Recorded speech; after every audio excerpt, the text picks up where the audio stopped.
द्विवेदी आज आपके साथ नए वीडियो के साथ उपस्थित हुआ हूँ। हमारा आज का जो विषय है वो है कॉन्स्टिट्यूशन का आर्टिकल 14। तो जब हम आर्टिकल 14 की बात करेंगे तो राइट टू इक्वलिटी जो है, तो राइट टू इक्वलिटी की बात करने से पहले हम आपको बताएंगे कि इक्वलिटी वर्ड कहाँ से आया और राइट टू इक्वलिटी का कॉन्सेप्ट जो है कहीं ना कहीं सबसे पहले उसकी उत्पत्ति किस देश में हुई, उसके बाद वैश्विक स्थिति की बात बताते हुए हम भारत के परिप्रेक्ष्य में बात करेंगे। सबसे पहले हम बात करते हैं इक्वलिटी वर्ड जो है कहीं ना कहीं सबसे पहले फ्रांस में आया 1789 ईस्वी में। उसके बाद में जो रूल ऑफ लॉ का कॉन्सेप्ट है ब्रिटेन का डायसी प्रोफेसर AB डायसी महोदय के द्वारा दिया हुआ, तो उसके जो 3 प्रिंसिपल हैं उनमें से 2 प्रिंसिपल को भारत में स्वीकार किया गया है। वो 2 प्रिंसिपल कौन से स्वीकार किए गए हैं? राइट इक्वलिटी बिफोर लॉ और इक्वल प्रोटेक्शन ऑफ लॉ। अब इनकी तो हम बात करेंगे, उसके बाद में उससे पहले जो है हम आपको ये बताना चाहेंगे कि कहीं ना कहीं अगर आप मानव अधिकारों के घोषणा पत्र की बात करें तो उसमें भी आर्टिकल 7 में जो है इस समता की बात की गई है। और जब भारत के कॉन्सेप्ट में आएंगे तो भारत के जो संविधान की प्रस्तावना है उसमें ही कहा गया था कि प्रतिष्ठा एवं अवसर की समता लोगों को प्रदान की जाएगी या प्राप्त होगी। तो यानी जब प्रतिष्ठा और अवसर की समता हमने लोगों को प्रदान कर दी तो इसलिए जो है हमारे संविधान की प्रस्तावना में ही जो है रूल ऑफ लॉ जो है कहीं ना कहीं या राइट टू इक्वलिटी है उसका कॉन्सेप्ट जो है वो समाहित है।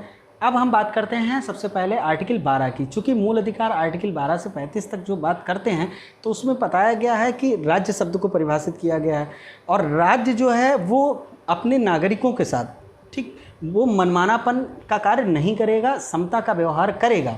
और इसीलिए ये जो कॉन्सेप्ट है ये आपको पता होना चाहिए कि भारत के नागरिक एवं अनागरिक अर्थात जो विदेशी लोग हैं उन दोनों को प्राप्त है।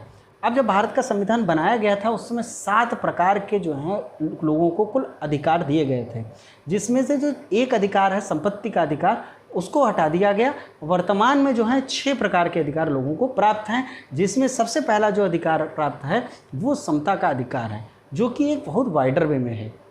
इसके बाद में हम बात करेंगे जो इंदिरा साहनी द्वितीय का जो बात आया बनाम भारत संघ का, तो उसमें ये बात कह दी गई कि जो समता का अधिकार है ये बेसिक स्ट्रक्चर है भारत के संविधान का, यानी आधारभूत ढांचा है भारत के संविधान का।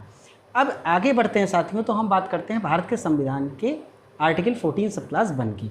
जब हम संविधान के आर्टिकल 14 सब क्लास 1 की बात करेंगे तो ये नेगेटिव वे में इसको अपनाया गया है। कहीं ना कहीं इंग्लैंड से ये उद्भूत काफ़ी प्रेरित मालूम होता है, क्योंकि वहाँ इसका अर्थ ये है जो वहाँ पे रूल ऑफ लॉ जो बुक लिखी थी डायसी महोदय ने उसके अनुसार कि किसी भी व्यक्ति जो है वो मतलब जो है उसको विशेषाधिकार प्राप्त नहीं होगा, जब हर व्यक्ति जो है एक सामान्य विधि के अधीन होगा। ठीक है, तो इसीलिए जो है विशेषाधिकार जो प्राप्त नहीं होगा किसी को, ये नेगेटिव वाक्यांश हो गया। 14(2) ये कहता है कि विधियों का समान संरक्षण इक्वल प्रोटेक्शन ऑफ लॉ, अर्थात 2 एक जैसे व्यक्तियों के लिए एक जैसा कानून होना चाहिए। तो ये विधि का समान संरक्षण हर व्यक्ति के लिए होगा। तो ये अमेरिका के संविधान से प्रेरित है और ये पॉजिटिव वे में है। अब चूँकि अमेरिका में भी 14वें संवैधानिक संशोधन के द्वारा इसको जो है शामिल किया गया। अब जब हम बात करेंगे आर्टिकल 14 की, तो आर्टिकल 14 से लेकर जो है आर्टिकल 18 तक अर्थात 14 से 18 तक समता को कहीं ना कहीं बताया गया है। लेकिन जो आर्टिकल 14 है वो समता का सामान्य नियम है। ठीक है, और आर्टिकल जो 15 से लेके जो 18 तक हैं वो विशिष्ट नियम बताए गए हैं कहीं ना कहीं। अब हम बात करते हैं, हमने आपको ये बताया, उसके बाद में हम बात करेंगे आपसे कि जो समता का अधिकार है इसके अंतर्गत कई सारे प्रिंसिपल जो हैं वो समाहित कर दिए गए। अब हुआ क्या, जो जैसे हम बात करेंगे जो पहले की वर्गीकरण अगर किया जा रहा है किसी के मध्य तो कैसा होना चाहिए, तो वर्गीकरण जो है युक्तक होना चाहिए, पहले तो ये वर्ड कहा गया। अब उसके बाद में जो है हम आपको बताएंगे कि इसमें केस आया ईपी रोहप्पा का। जो ईपी रोहप्पा का केस था, ईपी रोहप्पा का केस में ये कह दिया गया कि इस केस के अंतर्गत कि मनमानापन जो है और उसका निषेध कर दिया जाएगा और वर्गीकरण को युक्तक बनाया जाएगा। और कहीं ना कहीं ये भी कहा गया कि समता एक गतिशील अवधारणा है और उसके विभिन्न रूप और आयाम हैं, यानी इसी में सबसे पहले रूल ऑफ लॉ और नेचुरल जस्टिस दोनों को मिक्स कर दिया, दोनों को ऐड कर दिया गया। और ये जो है आपको नेचुरल जस्टिस का प्रिंसिपल भी जो है इसमें माना गया कि समाहित है। उसके बाद में मेनका गांधी का जो केस आया उसमें भी यही बात करी गई।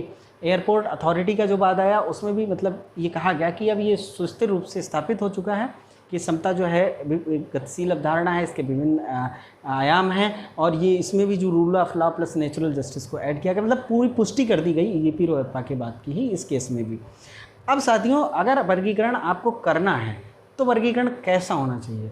तो वर्गीकरण जो है, पहली बात तो है वर्गीकरण युक्तक हो, बोधगम्य अंतरक पर आधारित हो, और अंतरक और जो उद्देश्य है दोनों में संबंध होना चाहिए। दोनों एक दूसरे के विपरीत नहीं होने चाहिए, दोनों एक दूसरे से संबंधित होने चाहिए। उसके बाद में साथियों जब हम बात करेंगे तो हम की वर्गीकरण के लिए कुछ आधार बताए गए हैं क्लासिफिकेशन के लिए। तो वो कौन कौन से आधार हैं? पहले आधार तो है अगर भौगोलिक आधार पर, अर्थात कोई व्यक्ति पहाड़ का रहने वाला, कोई व्यक्ति मैदानी इलाके का रहने वाला, तो इस आधार पर विभेद आप कर सकते हो। कर विधान के संबंध में विभेद कर सकते हो, राज्य के पक्ष में विभेद के संबंध में आप विभेद कर सकते हो, या फिर जो विशेष आपके न्याय हैं, कानून हैं, तो मतलब न्यायालय जो हैं उनके संबंध में जो है आपका विभेद किया जा सकता है। अब वर्ग विधान की हम बात करेंगे तो वर्ग विधान का चूँकि निषेध किया गया है। अब वर्ग विधान को अगर हम बहुत शार्ट वे में समझें तो जो अनुचित भेदभाव है उसको रोका गया है यहाँ पर, और कोई बात नहीं है। दूसरी चीज़ जो है, क्या जो प्राकृतिक व्यक्ति हैं या विधिक व्यक्ति, उनको तो ये रूल ऑफ लॉ उनके विषय में लागू होगा, लेकिन जो विधिक व्यक्ति हैं उनके संबंध में क्या स्थिति रहेगी? तो चिरंजीत लाल वर्सेस यूनियन ऑफ इंडिया का जो केस आया था उस केस में ये कह दिया गया कि जो कृत्रिम व्यक्ति हैं उनको भी जो कहीं ना कहीं जो है समता का अधिकार प्राप्त होता है साथियों। अब चूँकि ये बात हो गई, अब हमने आपको रूल ऑफ लॉ का, चूँकि पहले हम एक लेक्चर बना चुके थे तो अब हमने इसको शॉर्ट में बताया। अब हम कुछ केस लॉ हैं, जो इम्पोर्टेंट केस लॉ हैं, हम उनके बारे में आपको बताएंगे। यहाँ पर एक चीज़ दोस्तों और भी कही जाती है कि भारत में रूल ऑफ लॉ चूँकि है, समता का अधिकार कहीं ना कहीं नहीं है, क्योंकि कुछ लोगों को विशेष अनुमति जैसे प्रदान करे गए हैं, विशेष दर्जे प्रावधान किए हैं भारत के राष्ट्रपति को, राज्यपाल को, तो ये विशेष सुविधा के अनुसार हैं। यहाँ पे ये कहना कि समता का अधिकार नहीं है, उनको छूट प्रदान की गई, तो ये विशेष दर्जे के आधार पर है। अब इसमें कुछ इंपॉर्टेंट केसेस हैं, आप समझ लीजिए। जो कुछ केसेस हमने आपको बताए उसके अलावा में इसमें air India versus Nargis Mirza का केस आप पढ़ लीजिए अच्छे से, मिठू बनाम पंजाब राज्य का केस पढ़ लीजिए, एक ही क्रैपअप का केस हो गया, सुदर्शन कुमार चड्ढा का केस हो गया, फिर उसके बाद में अगर आप बात करें तो जावेद वर्सेस हरियाणा राज्य का केस हो गया। तो ये सारे केसेस जब आप देखेंगे तो कहीं ना कहीं आपको लगेगा कि मतलब हर केस में कहीं ना कहीं एक समता का एक नया कॉन्सेप्ट और बहुत अलग वे में मतलब चीज़ों को अपनाया गया है। कि बास का केस आप पढ़ लीजिए, वो बहुत इंपॉर्टेंट केस इसके अंतर्गत आता है। तो साथियों, ये हमारा एक छोटा सा प्रयास था आपको रूल ऑफ लॉ और राइट टू इक्वलिटी, जिसको भारत में मतलब आर्टिकल 14 के रूप में समाहित किया गया है, उसको बताने के पीछे।